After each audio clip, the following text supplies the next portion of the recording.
Helena Andrade achava que estava apenas digitalizando uma fotografia antiga, uma lembrança comum, uma tarde qualquer. Mas quando ela ampliou a imagem no computador, tudo mudou.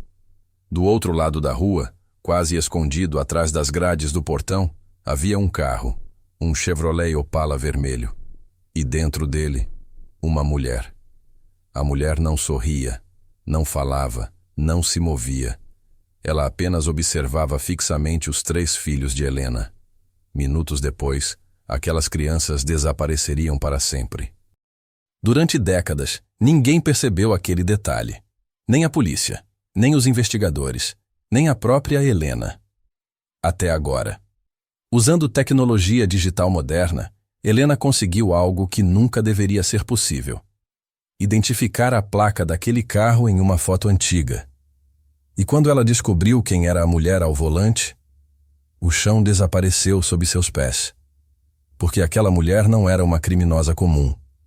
Ela era uma médica. E acreditava estar fazendo a coisa certa. Mas o que Helena descobriria a seguir levantaria uma pergunta impossível de responder.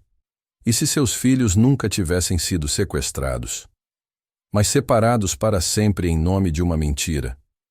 Esta é a história de como uma mãe encontrou seus filhos depois de 30 anos e do dilema moral devastador que essa descoberta trouxe.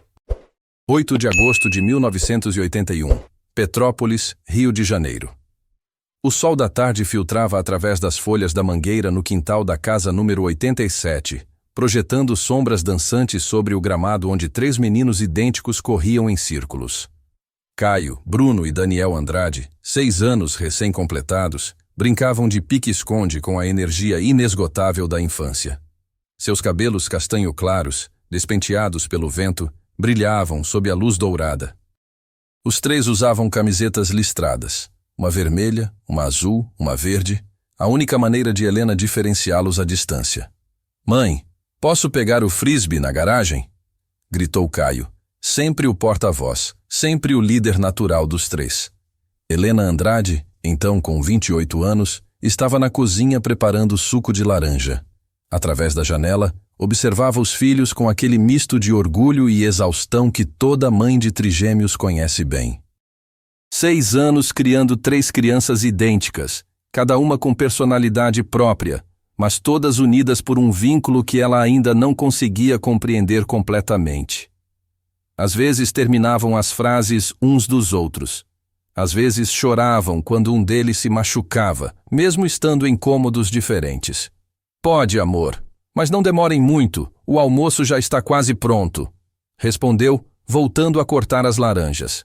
Na sala, Roberto Andrade, seu marido, lia o jornal O Globo afundado na poltrona de couro. Ele trabalhava como engenheiro na refinaria de Manguinhos e tinha os sábados sagrados para descansar. O ventilador de teto girava preguiçosamente, empurrando o ar quente de um lado para o outro. Helena pegou a câmera Kodak que mantinha sempre na bancada da cozinha. Nos últimos meses, havia desenvolvido o hábito de fotografar os meninos constantemente, talvez pressentindo algo, talvez apenas querendo capturar cada momento daquela infância que passava rápido demais. Saiu pela porta dos fundos e caminhou até o quintal. "Meninos, olhem aqui", chamou, erguendo a câmera. Os 3 se viraram simultaneamente, esse reflexo gêmeo que sempre a fascinava. Caio tinha os braços ao redor dos ombros dos irmãos. Bruno sorria pensativo, como sempre. Daniel fazia uma careta engraçada, o palhaço natural do trio. Clique. O obturador capturou o momento, o último registro dos 3 juntos. "Pronto, podem continuar brincando", disse Helena sorrindo. Ela voltou para dentro, deixando a câmera sobre a mesa da cozinha. O telefone tocou. Era Marta, sua irmã mais velha, querendo confirmar o chá da tarde de domingo. Helena se sentou no banquinho perto do aparelho de parede, enrolando o fio espiral no dedo enquanto conversava. 5 minutos. Foi só o tempo que ela ficou ao telefone. Quando desligou e voltou para a janela da cozinha, o quintal estava vazio. Apenas o frisbee laranja abandonado na grama, girando lentamente com o vento. "Caio? Bruno? Daniel?" Chamou ainda sem alarme na voz. Eles deviam ter entrado pela porta da frente. Mas não havia resposta. Helena caminhou até a sala. Roberto continuava lendo o jornal, alheio. Você viu os meninos entrarem? Perguntou. Não, achei que estivessem no quintal com você. O primeiro fio de medo percorreu a espinha de Helena. Ela abriu a porta da frente e olhou para a rua tranquila. Alguns carros estacionados. A senhora Oliveira regando as plantas na casa em frente. Nenhum sinal dos meninos. Caio! Bruno! Daniel! Gritou mais alto agora. Roberto levantou-se da poltrona, finalmente percebendo a tensão na voz da esposa. O que aconteceu? Eles desapareceram. Eu só entrei por 5 minutos e... Os próximos minutos se transformaram em uma confusão frenética.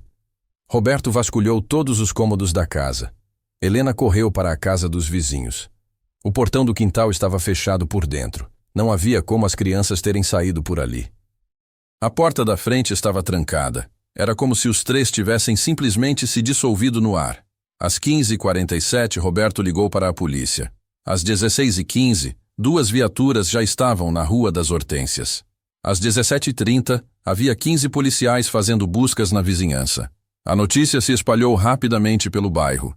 3 crianças idênticas desaparecidas sem deixar rastro.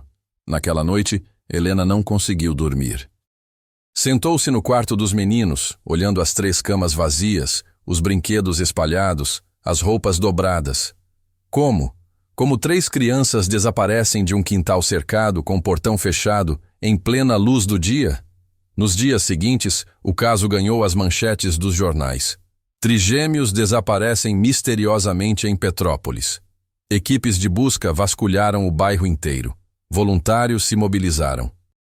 Cartazes com as fotos de Caio, Bruno e Daniel foram colados em cada poste, cada muro, cada comércio. Durante os interrogatórios, alguns vizinhos mencionaram ter visto um Chevrolet Opala vermelho estacionado na rua várias vezes naquela semana. Um carro elegante, impecável, que chamava a atenção. Mas ninguém havia anotado a placa. Ninguém havia visto o motorista com clareza. As semanas se transformaram em meses. Os meses se transformaram em anos. Roberto mergulhou no trabalho, voltando para casa cada vez mais tarde, falando cada vez menos. Helena buscou refúgio na igreja, nas terapias, nos grupos de apoio para pais de crianças desaparecidas. Em 1985, 4 anos após o desaparecimento, o casamento não resistiu ao peso do trauma. Roberto pediu o divórcio e se mudou para São Paulo. Helena ficou na casa da Rua das Hortênsias. Não conseguia sair. Era como se, deixando aquele endereço, estivesse abandonando definitivamente os filhos. O quarto dos meninos permaneceu intacto. 3 camas, 3 cômodas, 3 gavetas cheias de roupas que nunca mais foram usadas. Apenas uma fina camada de poeira marcava a passagem do tempo. Helena limpava o cômodo religiosamente toda semana, mesmo que ninguém entrasse ali. Junho de 2011, 30 anos. Depois, Helena Andrade tinha agora 58 anos. Os cabelos castanhos estavam completamente brancos. As rugas ao redor dos olhos contavam a história de 3 décadas de lágrimas não choradas em público. Ela trabalhava como secretária no escritório de advocacia Mendes em Associados, na parte baixa de Petrópolis. Um emprego tranquilo que lhe permitia viver sozinha, manter a casa e comparecer religiosamente às sessões de terapia toda quinta-feira, às 19 horas.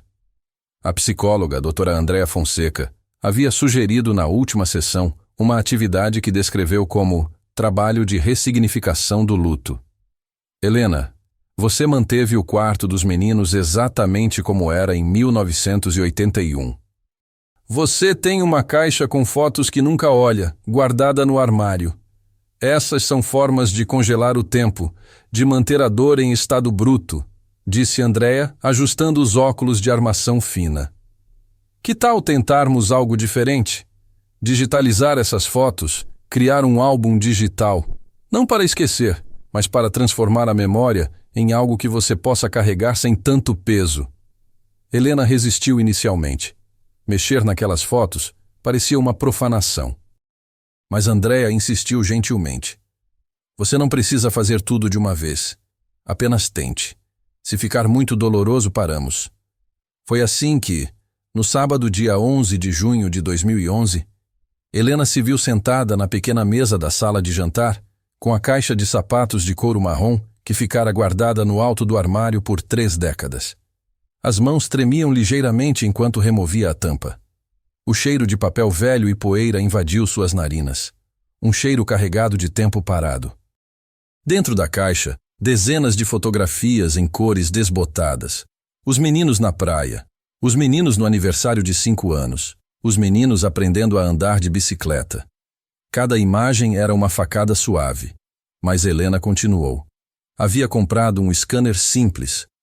Roberto, o atendente da loja de eletrônicos, passou 30 minutos ensinando-a a usar o equipamento e o software básico de edição no computador que comprara no ano anterior. Você é capaz disso, disse a si mesma. Eles merecem mais do que ficar presos em uma caixa. Uma por uma, Helena foi escaneando as fotografias. O processo era lento. Ela não tinha familiaridade com tecnologia e precisava consultar o manual várias vezes. Mas havia algo terapêutico na repetição mecânica. Colocar a foto no vidro, fechar a tampa, apertar o botão, esperar o feixe de luz passar, salvar o arquivo. Eram quase 17 horas quando ela chegou à última fotografia da pilha. A foto. Aquela que ela havia tirado na manhã do desaparecimento, momentos antes de atender o telefone. Os 3 meninos abraçados, sorrindo para a câmera. Caio no centro, Bruno à esquerda, Daniel à direita fazendo caretas. Helena a colocou no scanner com mãos que tremiam mais do que antes. Escaneou em alta resolução, 600 dpi, conforme Roberto da loja havia recomendado, para não perder nenhum detalhe. A imagem surgiu na tela do computador, maior do que o pequeno retângulo de papel fotográfico. Foi quando ela decidiu ampliá-la. Não havia um motivo específico. Talvez apenas a vontade de ver os rostos dos filhos em detalhes que o tempo havia apagado da memória. Ela clicou 2 vezes na imagem e arrastou o zoom. Os 3 rostos ficaram maiores. Ampliou mais. Conseguia ver as sardas no nariz de Daniel. As marcas de nascença idênticas nos ombros esquerdos dos 3. O pequeno arranhão no joelho de Bruno. Então, sem saber bem porquê, Helena ampliou o fundo da fotografia. O quintal, a cerca. O portão de ferro. A rua além dele. E foi quando seu coração parou. Parcialmente visível através das grades do portão, do outro lado da Rua das Hortênsias, estava um carro. Um Chevrolet Opala vermelho. Na impressão física pequena, era apenas um borrão de cor vermelha que ela nunca havia notado nos 30 anos desde que a foto fora revelada. Mas na tela do computador, ampliada digitalmente, era possível ver detalhes. Helena sentiu a sala girar ao seu redor. Suas mãos agarraram a borda da mesa. Ela ampliou mais. O software de edição básico tinha ferramentas de aprimoramento, botões que ela não entendia completamente, mas que começou a clicar freneticamente. Nitidez, contraste, correção de luz. E então ela viu com absoluta clareza. Havia alguém no banco do motorista do Opala. Uma mulher. Olhando diretamente para os 3 meninos no quintal. A respiração de Helena ficou presa na garganta. Ela aproximou o rosto da tela até que seus olhos estivessem a centímetros do monitor. A imagem pixelizada tornava difícil distinguir feições, mas era possível ver. Cabelos escuros presos em coque, óculos grandes de armação escura, a silhueta de alguém usando jaleco branco. Helena recuou na cadeira, o coração batendo tão forte que sentia as pulsações nas têmporas. 30 anos. 30 anos ela tinha essa fotografia e nunca havia percebido que o Opala vermelho estava ali. O mesmo Opala que os vizinhos mencionaram à polícia. O carro que ninguém conseguiu rastrear. E estava ali, na foto, minutos antes de seus filhos desaparecerem. Com mãos trêmulas, Helena pegou o telefone e discou o número que tinha memorizado há décadas. 7 toques antes de alguém atender. Delegacia 33ª DP, Petrópolis. Agente Rodrigues falando. Meu nome é Helena Andrade. Meus 3 filhos desapareceram em 1981. E eu acabei de encontrar... A voz falhou. Respirou fundo. Acabei de encontrar uma evidência. O carro. O Opala vermelho que os vizinhos mencionaram. Ele está em uma foto que tirei momentos antes deles desaparecerem. E tem alguém dentro olhando para eles. Houve uma pausa do outro lado da linha. O som de papéis sendo manuseados. Senhora Andrade, preciso que mantenha a calma. O caso ainda está em aberto. Vou transferi-la para o Departamento de Investigações. Não desligue. Helena ficou esperando, olhando fixamente para a tela do computador. Para o Opala vermelho, para a mulher misteriosa ao volante. Para seus 3 filhos sorrindo, alheios, alguns metros à frente. Quem era você? Pensou Helena, as lágrimas finalmente descendo pelo rosto. Quem era você? E o que você fez com meus meninos? Mas uma parte dela, uma parte que havia se mantido enterrada durante 3 décadas sob camadas de dor e resignação, agora despertava com uma força que a assustava. Pela primeira vez em 30 anos, Helena Andrade tinha uma pista real. E pela primeira vez em 30 anos, ela sentiu algo que julgava ter perdido para sempre. Esperança. O delegado Marcelo Tavares tinha 52 anos e 32 deles dedicados à Polícia Civil. Tinha visto de tudo: homicídios, sequestros, fraudes complexas. Mas quando Helena Andrade entrou em seu escritório na segunda-feira de manhã, carregando um laptop emprestado com a fotografia ampliada na tela, ele sentiu aquele formigamento que todo investigador veterano reconhece. A sensação de que um caso antigo estava prestes a ser reaberto. Senhora Andrade, o caso dos seus filhos nunca foi arquivado oficialmente, disse ele, ajustando os óculos para examinar a imagem na tela. Mas admito que, após todos esses anos, as investigações ativas cessaram. Isso aqui, porém, isso muda tudo. Helena estava sentada na cadeira de metal do outro lado da mesa, as mãos entrelaçadas com tanta força que os nós dos dedos estavam brancos. Havia dormido apenas 2 horas na noite anterior, a mente girando em círculos infinitos ao redor daquela imagem. O Opala vermelho, a mulher misteriosa, seus filhos a metros de distância. Marcelo chamou o perito forense digital, Dr. Milton Carvalho, um homem magro de óculos de aros finos e dedos ágeis, que dançavam sobre o teclado como um pianista. Milton tinha se aposentado da polícia científica 3 anos antes, mas ainda prestava consultoria em casos complexos. Posso trabalhar com isso, disse Milton, após examinar o arquivo por alguns minutos. A resolução do escaneamento é boa. Posso aplicar algoritmos de aprimoramento de imagem, reconstrução de detalhes.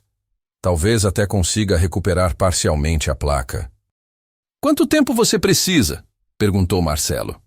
2, 3 dias. Vou usar software forense profissional, não essas ferramentas básicas de edição de fotos. Helena se inclinou para a frente, a voz tensa de urgência. Eu posso pagar. Não tenho muito dinheiro, mas posso... Milton ergueu a mão, um sorriso gentil suavizando seu rosto angular. Senhora Andrade, se há uma chance, por menor que seja, de ajudar a encontrar seus filhos depois de 30 anos, eu faria isso de graça mesmo se você fosse milionária. 3 dias. Helena viveu aqueles 3 dias em um estado de suspensão, flutuando entre a esperança delirante e o medo paralisante de que a pista não levasse a nada. No escritório de advocacia, cometeu erros bobos, arquivou documentos nas pastas erradas, esqueceu de retornar ligações importantes. Doutor Mendes, seu chefe, um senhor de 68 anos com cabelos brancos impecáveis, a chamou em sua sala na quarta-feira. Helena, você está bem? Perguntou com a gentileza de quem a conhecia há 15 anos. Ela quase desmoronou ali mesmo. Quase contou tudo. Mas algo a fez hesitar. E se não desse em nada? E se fosse apenas mais uma esperança cruel que se despedaçaria? Estou apenas um pouco cansada, Dr. Mendes. Prometo que vou me concentrar melhor. Ele a estudou com aqueles olhos cinzentos perspicazes, mas apenas assentiu. Se precisar de alguns dias de folga, é só avisar. Na quinta-feira à tarde, o telefone de Helena tocou. O coração dela disparou ao ver o número da delegacia no visor. Senhora Andrade, é o Dr. Milton. Terminei a análise. A senhora pode vir até aqui? 20 minutos depois, Helena estava novamente na sala de investigações da delegacia, desta vez acompanhada também por uma investigadora jovem, Carolina Mendes, especialista em casos de crianças desaparecidas.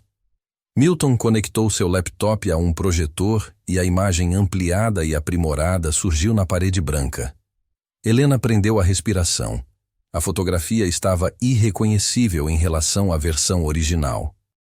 O que antes era um borrão vermelho agora mostrava, com clareza impressionante, cada detalhe do Chevrolet Opala. A lataria vermelha brilhante, os cromados impecáveis, o para-choque reluzente. Consegui reconstruir parcialmente a placa usando interpolação de pixels e algoritmos de reconstrução, explicou Milton, apontando para a parte inferior do carro. Os 3 primeiros caracteres são claros, QRX. O quarto parece ser o número 1. Os últimos 2 estão muito borrados, mas pela curvatura dos pixels, diria que são números também. Provavelmente 87 ou 89.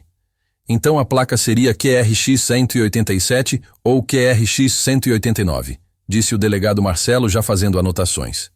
Exato. E tem mais. Milton ampliou o para-brisa do carro. Consegui isolar e aprimorar este detalhe aqui. Na tela, agora ampliado, um adesivo aparecia colado no canto inferior direito do para-brisa.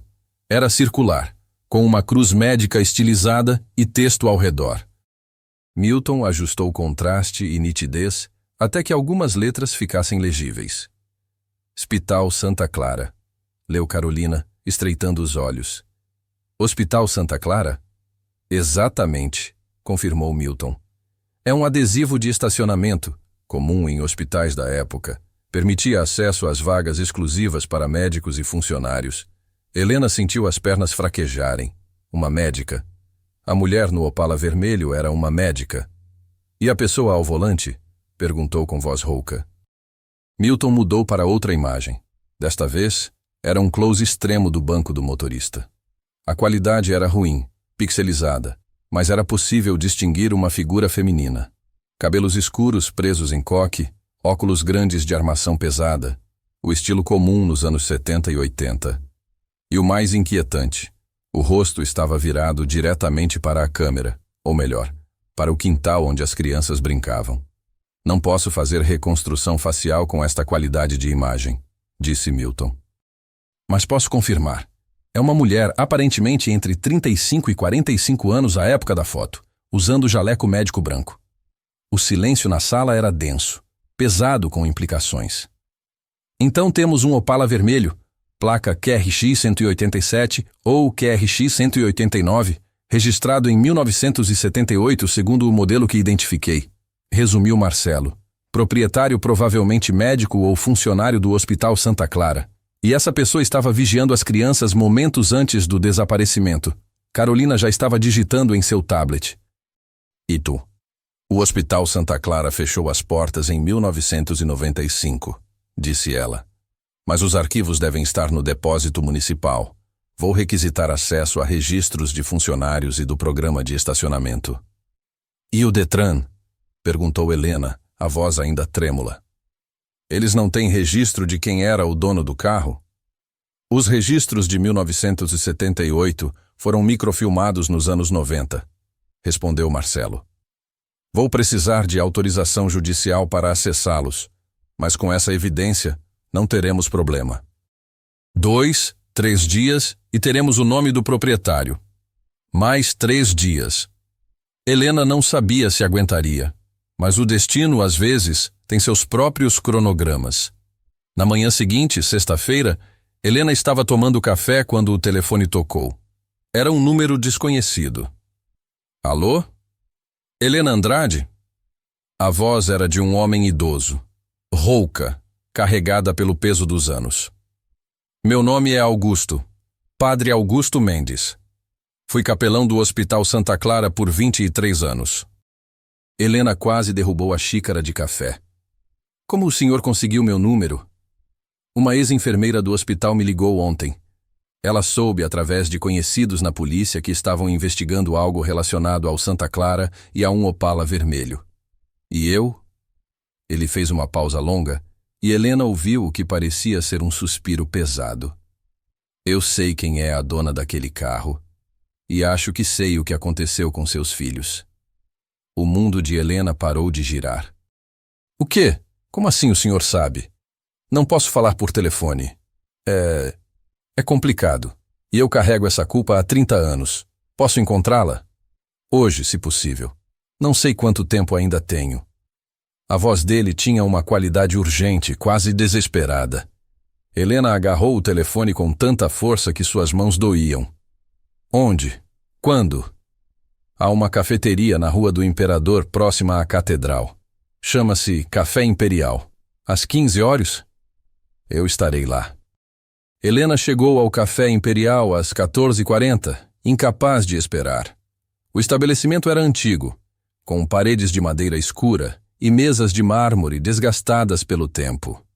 Cheirava a café fresco e pão de queijo. Ela escolheu uma mesa perto dos fundos, de onde podia ver a porta de entrada, e pediu um café que não conseguiu beber. Às 15h05, um padre idoso entrou pela porta. Devia ter mais de 70 anos, o rosto vincado por rugas profundas, as mãos trêmulas segurando uma bengala de madeira. Mas os olhos, mesmo através dos óculos de lentes grossas, eram alertas e carregados de algo que Helena reconheceu imediatamente: culpa. Ele a localizou e caminhou lentamente até a mesa, cada passo uma negociação com articulações doloridas. Senhora Andrade, disse, a voz ainda mais rouca pessoalmente. Padre Augusto, sente-se, por favor. Ele se acomodou com dificuldade na cadeira de frente para ela, recusando com um gesto o café que a garçonete ofereceu. Eu deveria ter falado há 30 anos, começou sem preâmbulos. Mas eu era covarde. Pensei que estava protegendo alguém que não merecia ser protegida. Pensei que... Deus me perdoe. Pensei que o que ela estava fazendo era uma forma tortuosa de fazer o bem. Helena se inclinou para a frente, o coração batendo tão forte que sentia o pulso nas têmporas. Quem? Quem era ela? Doutora Beatriz Nogueira Sampaio, disse o padre, e o nome ficou suspenso no ar entre eles como uma sentença.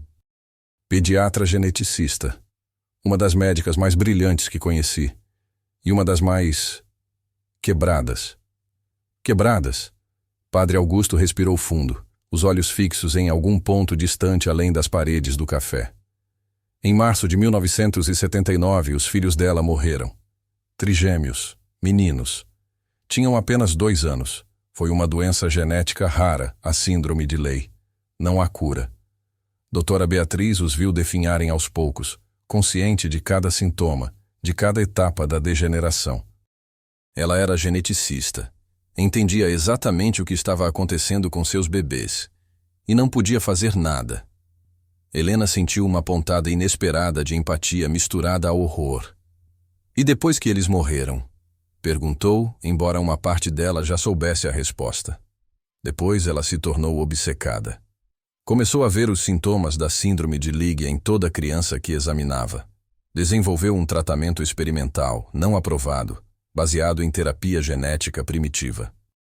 Dizia que se conseguisse identificar as crianças cedo o suficiente, poderia salvá-las. Mas meus filhos não tinham nenhuma doença, disse Helena, a voz tremendo. Eu sei. Todos sabíamos. Mas ela não conseguia aceitar. O trauma a fez ver padrões onde não existiam. E então, em 1981, ela começou a falar sobre 3 meninos trigêmeos que tinha visto através do programa de saúde escolar. Dizia que eles apresentavam os sinais precoces. Dizia que precisava salvá-los antes que fosse tarde demais. Helena fechou os olhos, as lágrimas finalmente escapando. Ela levou meus filhos porque achava que eles estavam doentes. Eu tentei convencê-la de que estava errada. disse o padre, a voz quebrando. Mas ela não me ouvia mais. E então, em agosto de 1981, seus filhos desapareceram. Eu soube. Claro que soube. Mas quando procurei Beatriz, ela tinha desaparecido também. Fechou a clínica particular que mantinha na serra. Vendeu a casa. Sumiu sem deixar rastro. E o senhor não contou nada à polícia? A raiva agora misturava-se à dor na voz de Helena. O padre baixou a cabeça, lágrimas silenciosas descendo pelo rosto enrugado. Eu pensei... Deus me perdoe. Eu pensei que se ela realmente acreditava estar salvando as meninos, talvez os estivesse tratando bem. Que talvez, eventualmente, percebesse o erro e os devolvesse. Eu rezei por isso todos os dias. Mas os dias viraram semanas, as semanas viraram meses. E quanto mais tempo passava, mais impossível ficava admitir que eu tinha mantido silêncio. Helena queria gritar, queria bater na mesa, queria fazer este homem sentir uma fração da dor que ela tinha carregado por 30 anos. Mas outra parte dela, a parte que precisava desesperadamente de respostas, forçou-a a manter a calma. Onde ela está agora? Não sei com certeza. Mas ouvi há alguns anos, através de ex-colegas do hospital, que ela está em um asilo para idosos em Friburgo. Chama-se Asilo Jardim da Paz. Deve ter uns 75 anos agora. E ouvi também que... Ele hesitou. Que ela tem Alzheimer, já em estágio moderado. O asilo. Alzheimer. Uma mulher de 75 anos que pode não se lembrar de nada, que pode não conseguir dizer onde estão os 3 homens de 36 anos que um dia foram as crianças de Helena. Eu preciso vê-la, disse Helena, já se levantando. Espere! O padre estendeu a mão trêmula, segurando o braço dela. Há mais uma coisa que você precisa saber. Beatriz tinha uma clínica clandestina, um lugar onde aplicava os tratamentos experimentais longe dos olhos das autoridades. Ficava na serra, região de Araras. Se ela levou seus filhos, foi para lá que os levou primeiro. A clínica ainda existe? Não sei, mas se existir, pode ter registros, evidências, algo que nos diga o que ela fez com eles. Helena anotou freneticamente as informações em um guardanapo. Endereço aproximado. Nomes de ex-funcionários que podem saber mais. Cada palavra era uma possível pista, cada detalhe uma possível ponte para os filhos que ela havia perdido 30 anos atrás. Quando ela finalmente saiu do café imperial, já era quase 17 horas. O sol de inverno estava baixo, tingindo o céu de Petrópolis com tons de laranja e rosa. Pessoas caminhavam pelas calçadas, alheias, vivendo suas vidas normais enquanto o mundo de Helena estava sendo reconfigurado peça por peça. Ela ligou para o delegado Marcelo direto do carro, falando rapidamente, as palavras tropeçando umas nas outras. Ele a ouviu em silêncio e depois disse: Helena, vou conseguir a autorização judicial hoje mesmo. Amanhã de manhã, nós vamos a esse asilo. Juntos. E vamos descobrir a verdade. Pela segunda vez em uma semana, Helena sentiu aquela sensação perigosa, viciante, esperança. Mas junto com a esperança vinha uma pergunta aterrorizante que ela não conseguia parar de fazer a si mesma. Depois de descobrir que meus filhos nunca estiveram doentes, o que doutora Beatriz fez com eles? O Asilo Jardim da Paz ficava em uma área arborizada nos arredores de Friburgo, a cerca de 40 minutos de Petrópolis.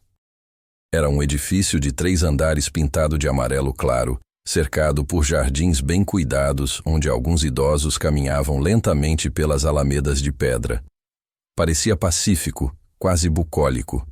Mas enquanto o carro do delegado Marcelo subia pela estrada sinuosa na manhã de sábado, Helena sentia o estômago apertado em nós, cada vez mais apertados. Você tem certeza de que quer fazer isso? Perguntou Marcelo, lançando-lhe um olhar de preocupação. Posso fazer as perguntas sozinho. Não precisa estar presente. Helena balançou a cabeça, apertando a bolsa no colo. 30 anos, delegado. 30 anos eu esperei por respostas. Preciso olhar nos olhos dela. Preciso saber. Carolina, a investigadora especializada em crianças desaparecidas, estava no banco de trás revisando as poucas informações que tinham conseguido reunir sobre Doutora Beatriz Nogueira Sampaio nas últimas 24 horas. Os registros do Detran confirmam, disse ela, lendo de seu tablet. Chevrolet Opala Commodoro, 1978, vermelho, placa QRX 1887. Proprietária: Beatriz Nogueira Sampaio, residente na Rua Imperial, 432, Petrópolis. O endereço fica a exatamente 8 quadras da casa da senhora Andrade. 8 quadras.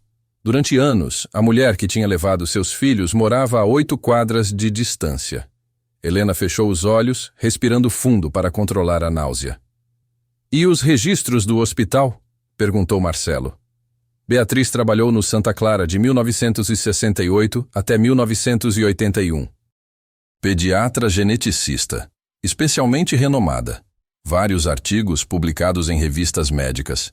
Era coordenadora do programa de atendimento domiciliar para crianças com doenças raras. Carolina fez uma pausa. E tem mais. Em 1979, ela e o marido, Dr. Henrique Sampaio, perderam os 3 filhos trigêmeos. A certidão de óbito confirma: síndrome de Leigh. Os meninos tinham 2 anos e 3 meses. O silêncio no carro era denso. Helena imaginou a dor daquela mulher. Perder 3 filhos ao mesmo tempo, lentamente, sabendo exatamente o que estava acontecendo e sendo impotente para impedir. Era um horror inimaginável. Mas isso não justificava o que ela havia feito. Nada justifica, pensou Helena com firmeza. Nada. A diretora do asilo, senhora Carmen Andrade, uma mulher robusta de uns 50 anos com cabelos grisalhos presos em um coque eficiente, os recebeu em sua sala no 2º andar. Seu rosto ficou sério quando Marcelo mostrou a identificação policial. Doutora Beatriz, repetiu ela genuinamente surpresa. Ela é uma das nossas residentes mais tranquilas. Está conosco há 7 anos. O que ela teria feito? Isso é parte de uma investigação antiga, disse Marcelo diplomaticamente. Precisamos fazer algumas perguntas a ela. Sabemos que tem Alzheimer. Qual é o estágio? Carmen suspirou, ajustando os óculos. Moderado, tendendo para avançado. Ela tem momentos de lucidez, especialmente pela manhã, mas pode ficar confusa, agitada. Há dias em que não reconhece nem o próprio nome. Ela olhou para Helena com curiosidade. A senhora é parente? Não, disse Helena, a voz mais firme do que se sentia. Mas preciso falar com ela, por favor. Carmen os conduziu pelo corredor do 3º andar, onde os quartos privativos ficavam. O cheiro característico de asilo, desinfetante misturado com algo indefinível, talvez o próprio odor do tempo passando lentamente, preenchia o ar. Ela parou em frente à porta 312 e bateu suavemente. Doutora Beatriz? Tem visitas. Uma voz fraca respondeu de dentro. Entre. Carmen abriu a porta e fez um gesto para que entrassem. Então, discretamente, se afastou pelo corredor. O quarto era pequeno, mas confortável. Uma cama, uma cadeira de balanço junto à janela, uma estante com livros médicos antigos e algumas fotografias emolduradas. E sentada na cadeira de balanço, olhando pela janela para os jardins lá embaixo, estava uma mulher idosa de cabelos completamente brancos, costas curvadas, mãos manchadas pelas marcas da idade descansando no colo. Ela se virou quando ouviram passos e Helena sentiu o ar escapar de seus pulmões. Era o rosto da fotografia. Mais velho, devastado pelo tempo, mas inconfundivelmente o mesmo. Os olhos ainda tinham aquela intensidade, mesmo através da névoa do Alzheimer. Quem são vocês? Perguntou Beatriz, a voz rouca, mas ainda com traços de autoridade médica. Marcelo deu um passo à frente mostrando sua identificação. Doutora Beatriz Nogueira Sampaio, sou o delegado Marcelo Tavares. Preciso fazer algumas perguntas sobre 1981. O rosto de Beatriz se contraiu, algo passando por trás dos olhos. Reconhecimento? Medo? 1981, repetiu ela lentamente. Faz tanto tempo. Não me lembro bem. Você se lembra de 3 meninos?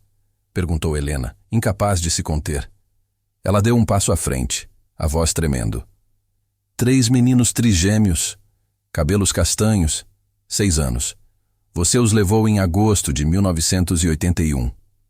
Beatriz a olhou fixamente, e por um momento, a névoa em seus olhos pareceu se dissipar. Ela estudou o rosto de Helena com uma intensidade perturbadora. Você é a mãe, murmurou. Os olhos. Eles tinham os mesmos olhos. Helena sentiu as pernas fraquejarem. Marcelo a segurou pelo cotovelo, guiando-a para a beira da cama. Onde eles estão? Helena conseguiu perguntar, lágrimas já descendo pelo rosto. Por favor, onde você colocou meus filhos? Beatriz começou a balançar na cadeira, um movimento rítmico e perturbador. Suas mãos se entrelaçaram, apertando-se com força. Eles estavam doentes, disse, a voz se elevando um pouco. Eu vi os sinais, todos os sinais, eram iguais aos dos meus meninos, iguais. Eu não podia deixar que morressem também, não podia. Mas eles não estavam doentes. A voz de Helena saiu como um grito. Meus filhos eram perfeitamente saudáveis. Não. Beatriz começou a balançar mais rápido. Eu vi. A falta de coordenação motora. Os olhos não focalizavam direito. O atraso no desenvolvimento.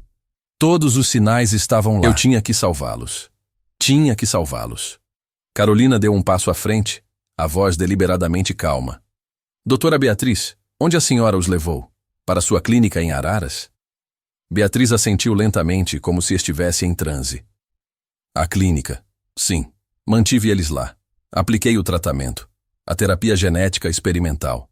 Funcionou. Eles melhoraram. Ficaram fortes, saudáveis. Eu os salvei. Porque nunca estiveram doentes, disse Marcelo calmamente. A senhora estava vendo sintomas que não existiam, não era? O rosto de Beatriz se contorceu, lágrimas começando a deslizar pelas rugas profundas. Eu percebi, sussurrou. 3 meses depois. 3 meses os mantive na clínica, aplicando o tratamento todos os dias. E então eu percebi. Os sintomas que eu via não estavam lá.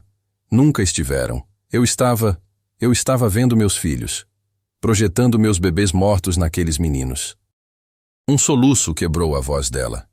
E por um momento foi possível ver não a sequestradora, mas apenas uma mulher idosa e destroçada, carregando o peso de um erro terrível. O que você fez com eles depois? Helena perguntou, a voz mal saindo. Quando percebeu que eles nunca estiveram doentes? Beatriz levantou os olhos, e neles havia uma agonia tão profunda que mesmo Helena, com toda a sua raiva, sentiu um lampejo de compaixão involuntária. Eu não podia devolvê-los. O caso estava em todos os jornais. A polícia estava procurando. Se eu os devolvesse, iria para a prisão. E mais do que isso, ela fechou os olhos. Eu tinha aplicado um tratamento experimental não testado em crianças saudáveis por 3 meses. Eu não sabia quais poderiam ser os efeitos a longo prazo. Eu tinha destruído tudo. Minha carreira, minha reputação e possivelmente tinha prejudicado aquelas crianças com minha loucura. Então o que você fez? Insistiu Marcelo.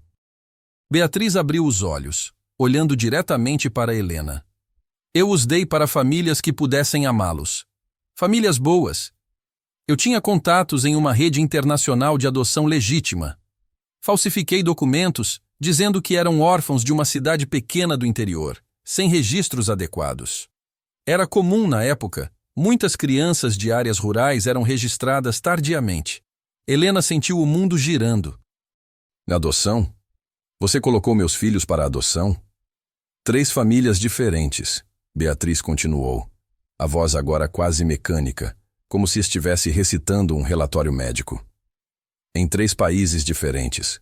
Garanti que nunca se encontrassem, nunca soubessem que tinham irmãos. Pensei que seria mais gentil assim. Começar do zero. Novas identidades, novas vidas. 3 países? Repetiu Carolina, inclinando-se para a frente. Quais países? Estados Unidos, Portugal, Canadá. Beatriz fechou os olhos novamente. Escolhi as famílias com cuidado. Pessoas boas, que os amariam, que lhes dariam as vidas que eles mereciam. Os nomes, Helena praticamente gritou. Os nomes das famílias, você se lembra? Beatriz abriu os olhos, a confusão retornando. Eu tinha um caderno. Anotações. Guardei tudo. Caso um dia precisasse. Ela olhou ao redor do quarto, desorientada. Onde está? Onde está meu caderno? Ela começou a se levantar, cambaleando. Carolina a ajudou gentilmente a se sentar novamente. Doutora Beatriz, onde está esse caderno? Na clínica. Deixei tudo na clínica quando fui embora. Ela olhou para Helena, subitamente lúcida. Eu sinto muito. Eu vi meus filhos mortos em seus filhos vivos. Tentei salvá-los de uma doença que não tinham. E quando percebi meu erro, cometi outro ainda pior. Eles tiveram boas vidas? Por favor, me diga que tiveram boas vidas. Helena não conseguiu responder. Apenas chorava. Soluços profundos que vinham de um lugar tão fundo que parecia sem fim. 20 minutos depois, eles estavam de volta ao carro, a informação girando em suas cabeças. A clínica, disse Marcelo, já ligando o motor. Precisamos encontrar essa clínica. Carolina estava ao telefone falando rapidamente com alguém na delegacia. Sim, região de Araras. Propriedades registradas em nome de Beatriz Nogueira Sampaio, entre 1979 e 1982. Certo. Me envie o endereço assim que achar. Helena estava no banco de trás, olhando pela janela sem ver nada. Seus filhos, adotados, vivendo em outros países, com 36 anos agora. Homens adultos que não sabiam que eram brasileiros, que tinham uma mãe biológica, que tinham irmãos. O telefone de Carolina apitou. Acharam, disse ela. Propriedade rural na Serra de Araras, estrada vicinal não pavimentada. Registrada em nome de Beatriz até 1983, quando foi vendida. Mas segundo os registros, o imóvel está abandonado há anos. Os novos proprietários nunca o ocuparam. Quanto tempo até lá? Perguntou Helena. 1 hora, talvez 1h30 com essas estradas, respondeu Marcelo. Então vamos, disse Helena com uma determinação que surpreendeu até ela mesma. Vamos encontrar esse caderno. Vamos encontrar meus filhos. A estrada para a Serra de Araras era tortuosa, serpenteando por montanhas cobertas de mata atlântica densa. Quanto mais subiam, mais a vegetação se fechava, até que estavam praticamente em uma floresta. A estrada de terra estava cheia de buracos, e o carro chacoalhava violentamente. Ali, apontou Carolina, indicando uma bifurcação quase invisível, bloqueada por correntes enferrujadas e uma placa desbotada que dizia propriedade particular, proibida a entrada. Marcelo parou o carro e saiu, usando um alicate que tinha no porta-malas para cortar as correntes. Eles seguiram pela trilha estreita por mais 15 minutos até que, finalmente, uma construção surgiu entre as árvores. Era um chalé de madeira e pedra, com 2 andares, janelas quebradas, trepadeiras cobrindo as paredes externas. A porta da frente estava entreaberta, balançando levemente com o vento. Havia algo profundamente perturbador naquele lugar. A sensação de que coisas terríveis tinham acontecido ali e deixado ecos invisíveis na própria estrutura. Fiquem próximos, disse Marcelo sacando sua arma. Não sabemos se há moradores de rua ou animais dentro. Eles entraram juntos, pisando cuidadosamente nos degraus de madeira apodrecida da varanda. O interior cheirava a mofo e decomposição. A sala principal tinha móveis cobertos por lençóis empoeirados, teias de aranha se estendendo dos cantos.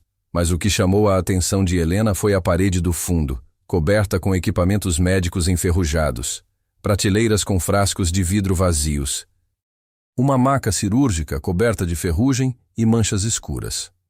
Deus do céu, murmurou Carolina.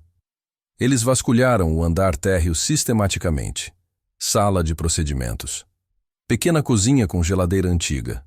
2 quartos minúsculos com beliches, onde as crianças dormiam.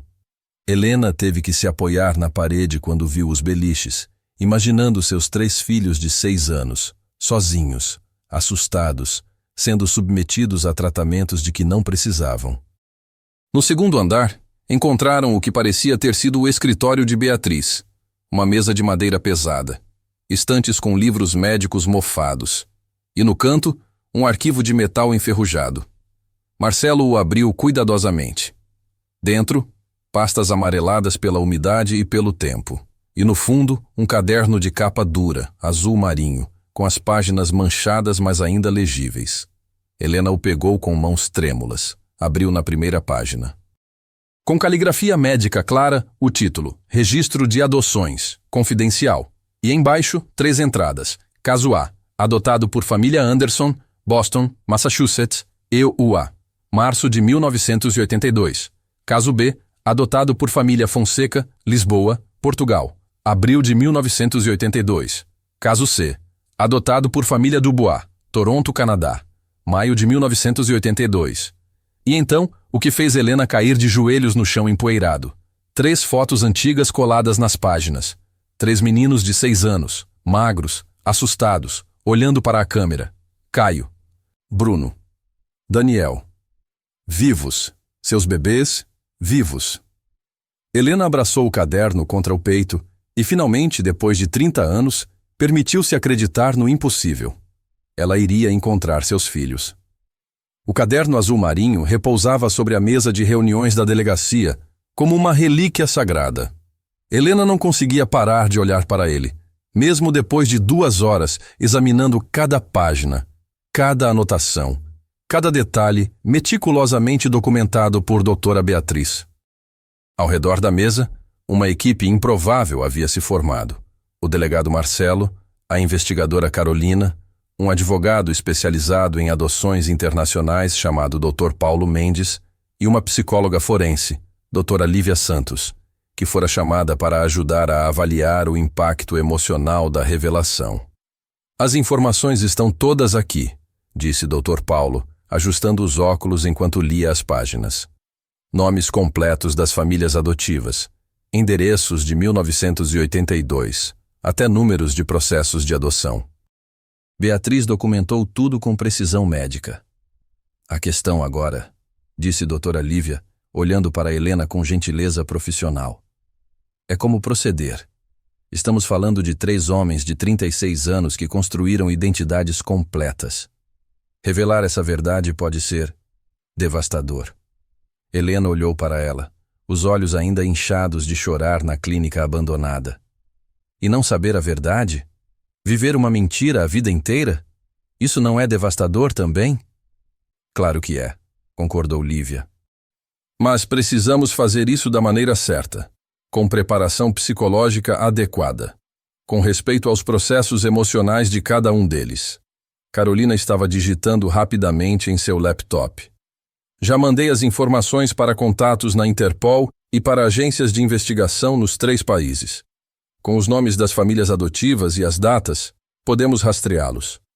Ela fez uma pausa. A senhora está preparada para o que vem a seguir, Helena? Eles podem não querer conhecê-la.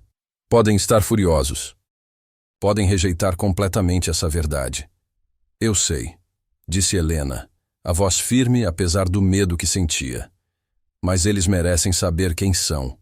Merecem saber que têm irmãos. E eu preciso vê-los.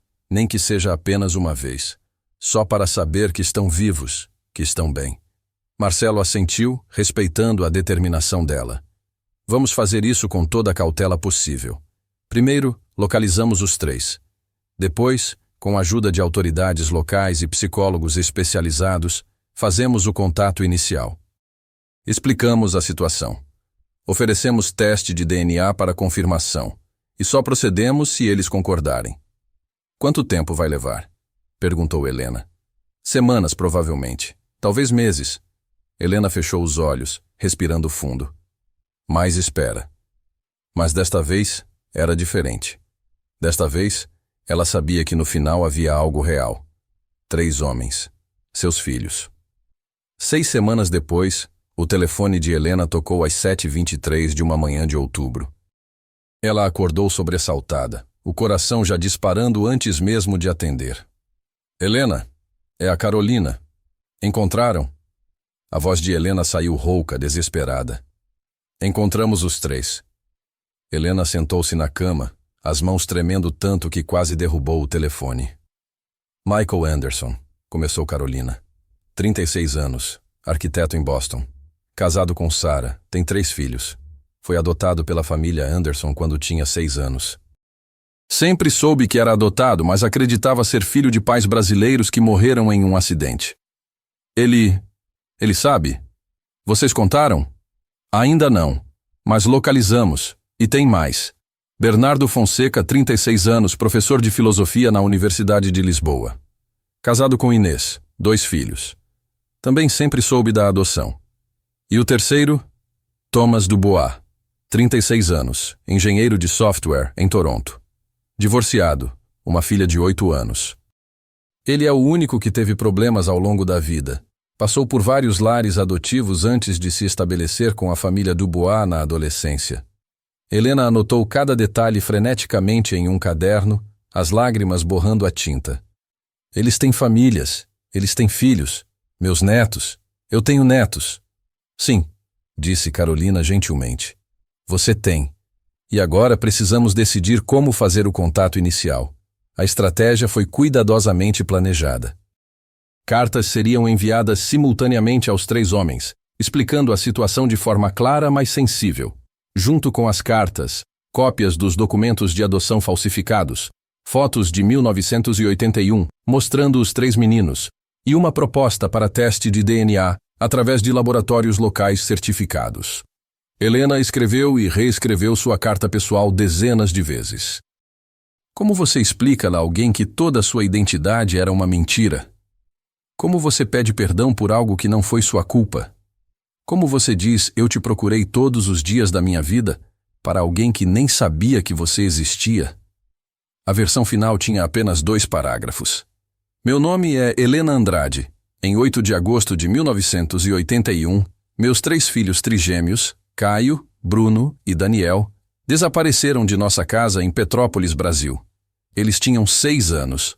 Durante 30 anos, procurei por eles sem parar. Recentemente, através de uma investigação, descobri o que aconteceu. E descobri que um de meus filhos pode ser você. Eu sei que isso é chocante. Eu sei que isso muda tudo o que você pensava sobre sua vida. Mas eu precisava que você soubesse a verdade. Você tem 2 irmãos, homens que cresceram sem saber de sua existência, assim como você cresceu sem saber da deles. Eu não espero nada de você. Apenas queria que soubesse. Você nunca foi esquecido. Você foi procurado todos os dias. E, se quiser, eu gostaria muito de conhecê-lo. As cartas foram enviadas em 15 de outubro de 2011. Os dias seguintes foram os mais longos da vida de Helena. Ela não conseguia comer, mal dormia. Dr. Mendes lhe deu 1 semana de licença médica do escritório. Ela passava as horas sentada na sala, olhando para o telefone, esperando. 7 dias. Nada. 10 dias. Nada. No 13º dia, às 16h42, o telefone tocou. Número internacional. Estados Unidos. Helena atendeu com mãos trêmulas. Alô? Houve uma pausa. Respiração pesada do outro lado. Meu nome é Michael Anderson, disse uma voz masculina com sotaque americano, mas falando português hesitante. Eu recebi sua carta. Helena começou a chorar imediatamente. Soluços silenciosos que apertavam seu peito. Michael, conseguiu dizer. Você é Caio. Meu Caio. Eu não sei o que sou, disse ele, a voz carregada de emoção. Passei os últimos 13 dias tentando processar isso. Fiz o teste de DNA que vocês pediram. O resultado chegou ontem. Helena segurou a respiração. 99,99% de compatibilidade genética, disse Michael, a voz quebrando. Você é minha mãe biológica. E eu tenho 2 irmãos que nunca conheci. Sim, sussurrou Helena. Bruno e Daniel. Ou Bernardo e Thomas agora. Eles sabem? Não sei. Você é o primeiro que entrou em contato. Houve um longo silêncio. Eu preciso de tempo, disse Michael finalmente, para processar. Para conversar com minha esposa, meus filhos, minha vida inteira. Tudo que eu pensava saber sobre mim mesmo era uma mentira construída por uma mulher que sequestrou crianças saudáveis porque estava delirante de dor. Eu entendo, disse Helena. Não espero nada de você. Apenas... Obrigada por ligar. Obrigada por me deixar ouvir sua voz. Eu tenho uma pergunta, disse Michael. Você realmente nos procurou? Todos esses anos? Cada único dia. As palavras saíram como um juramento. Cada dia da minha vida. Outro silêncio. Eu vou pensar sobre o que fazer agora, disse ele. Mas eu vou pensar. Isso é tudo que posso prometer. É mais do que eu esperava, disse Helena. 2 dias depois, um e-mail chegou. Remetente, Bernardo Fonseca. Senhora Andrade, fiz o teste de DNA. É verdade. Tudo é verdade. Durante 36 anos, vivi acreditando ser filho de imigrantes portugueses que adotaram um menino brasileiro órfão. Mas na realidade, sou uma criança brasileira sequestrada que foi transformada em português através de documentos falsos. Estou furioso, estou confuso, não sei o que estou, mas uma coisa eu sei. Eu sempre senti que havia algo errado.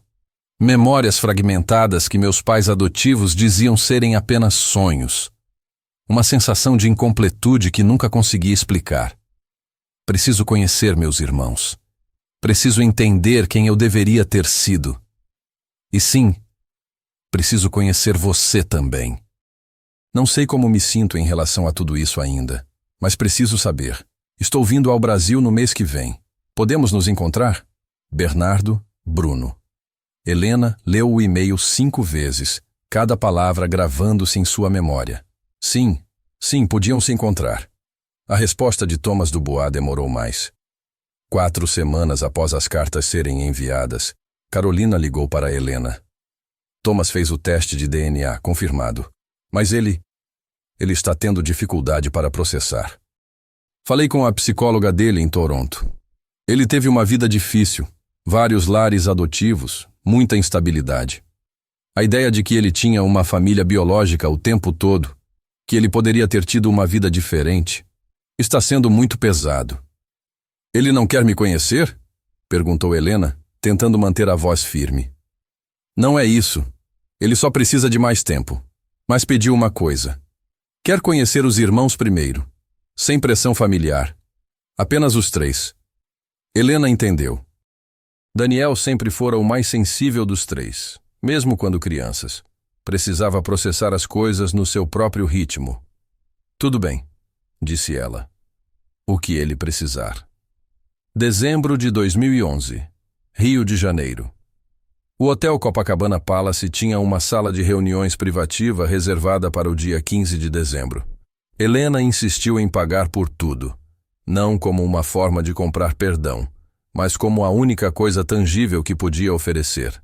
Doutora Lívia Santos estaria presente, assim como Carolina. Mas a princípio, apenas os 3 irmãos se encontrariam.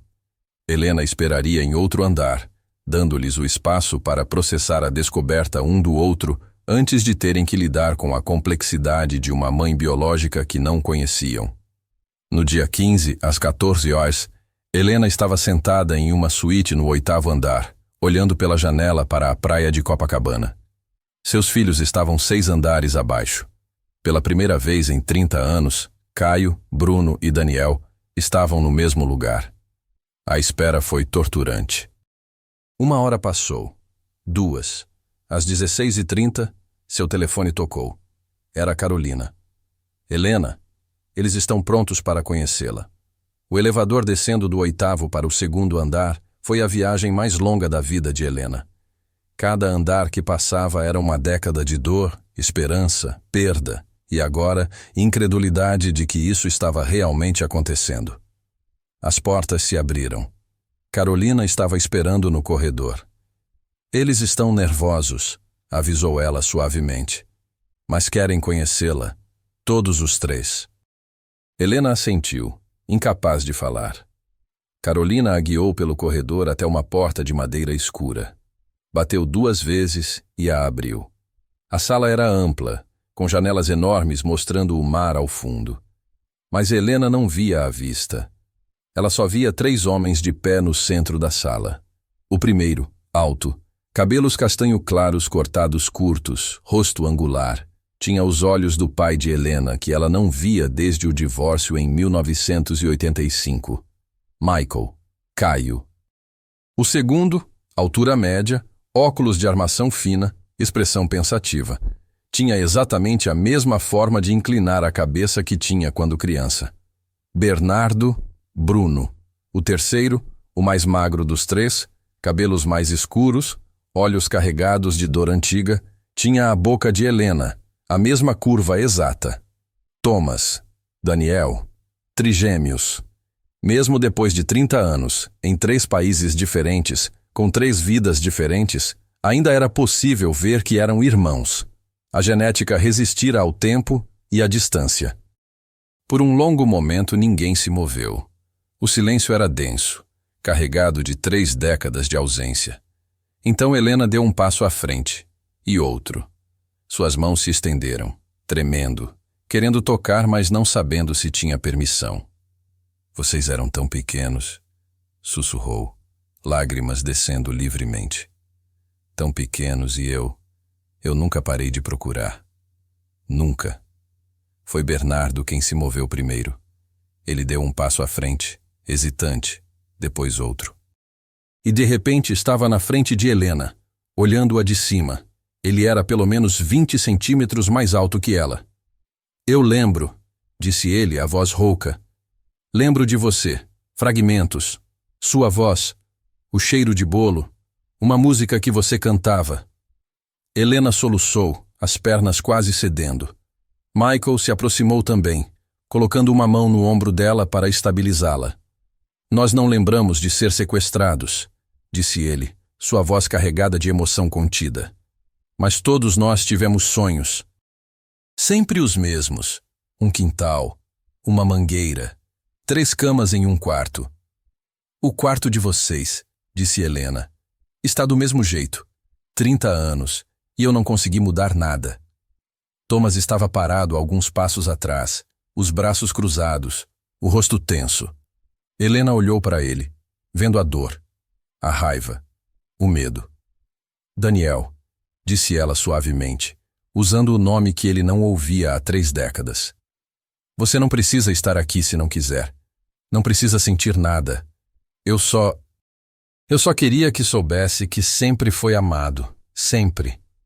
Algo quebrou no rosto de Thomas. Uma parede que ele tinha construído cuidadosamente por anos desmoronou. Ele deu um passo à frente, depois outro, e de repente estava abraçando Helena com uma força quase desesperada. Eu passei a vida inteira sentindo que algo estava faltando, disse ele contra o ombro dela, soluçando. A vida inteira sentindo que eu não pertencia a lugar nenhum. E agora eu sei por quê. Michael e Bernardo se aproximaram. E de repente era um abraço coletivo. 4 pessoas agarradas umas às outras como se estivessem se salvando de afogar. 4 pessoas tentando recuperar 30 anos em um único momento impossível. Quando finalmente se separaram, todos estavam chorando.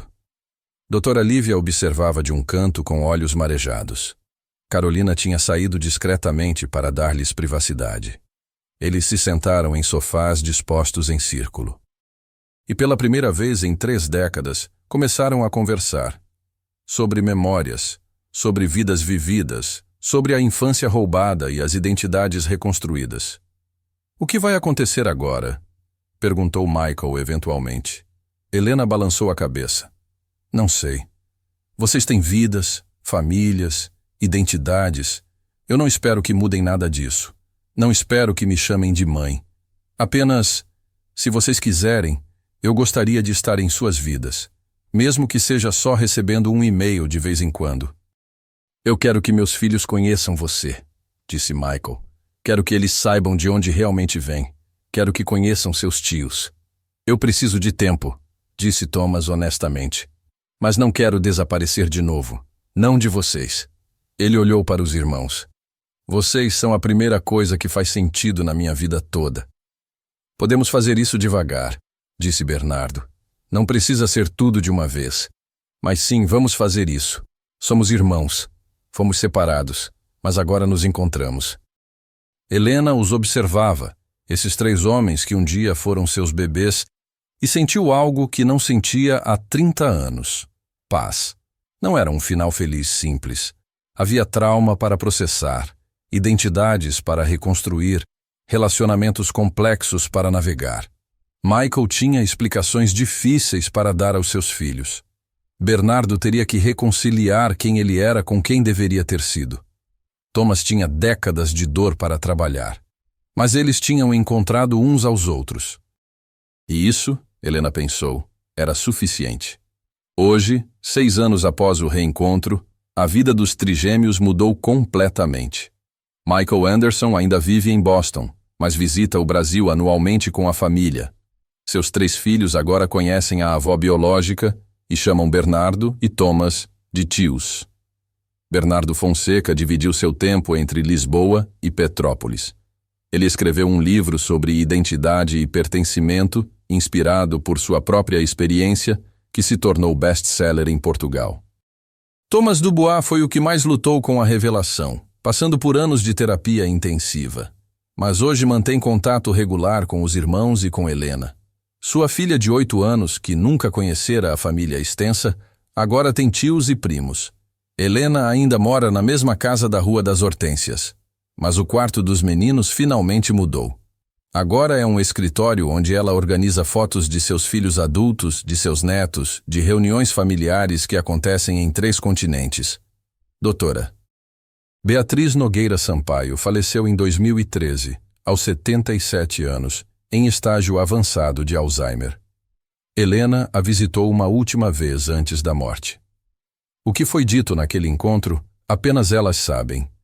Mas Helena saiu com algo que não tinha antes. Uma compreensão de que até os crimes mais horríveis às vezes vêm de lugares de dor insuportável. O caso reabriu investigações sobre adoções internacionais dos anos 80.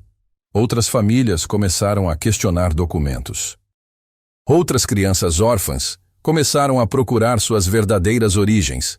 Se esta história nos ensina algo, é que a verdade sempre encontra um caminho, que o amor de mãe não tem prazo de validade e não conhece fronteiras, que a tecnologia moderna pode ser uma ferramenta poderosa para corrigir injustiças do passado, e que às vezes a linha entre vilão e vítima é mais tênue do que imaginamos, que pessoas podem cometer atos terríveis por razões que, em suas mentes quebradas, pareciam certas. 3 meninos foram tirados de um quintal em 1981. 30 anos depois, 3 homens foram devolvidos à sua verdadeira história. E uma mãe finalmente pôde respirar depois de 3 décadas prendendo a respiração. A fotografia que Helena ampliou naquele dia de junho está agora emoldurada na sala. O Opala vermelho, a mulher misteriosa e 3 meninos sorrindo, alheios ao que estava prestes a acontecer.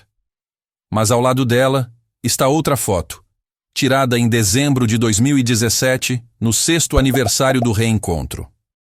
Helena no centro, cercada por 3 homens altos, e ao redor deles, 6 crianças, os netos que ela nunca imaginou que conheceria. 2 fotos, 36 anos de distância, uma história de perda que se transformou em história de reencontro. Este é o Arquivos do Silêncio, onde cada história importa, onde cada verdade merece ser contada.